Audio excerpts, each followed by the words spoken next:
सकाळी उठल्यावर तुम्ही पहिले काय करता? टॉयलेटला जाता, दात घासता की मोबाईल स्क्रोल करता? पण त्यापेक्षा हा श्लोक तुम्ही जरूर म्हणा. कराग्रे वसते लक्ष्मी, करमध्ये सरस्वती, करमूले तू गोविंद, प्रभाते करदर्शनम. विष्णूचं दर्शन सकाळी सकाळी घेतल्यामुळे विष्णू म्हणजे आपलं आराध्य दैवत, की जे आपल्या शरीरातल्या त्रिदोषांचं पालन करतं.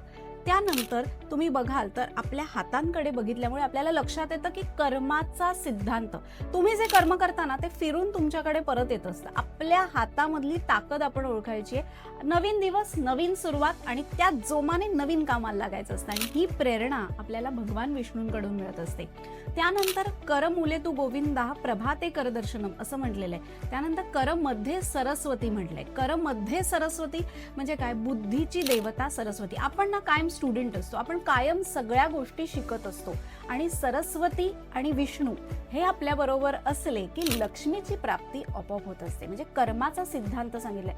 देणाऱ्याने देत जावे, घेणाऱ्याने घेत जावे, घेता घेता देणाऱ्याचे हातही घ्यावे. की आपण आपल्या हाताचा कर्म सिद्धांत आहे. जेवढं आपण इतरांसाठी प्रेमाने करू तेवढं आपल्यासाठी चांगलं होत असतं.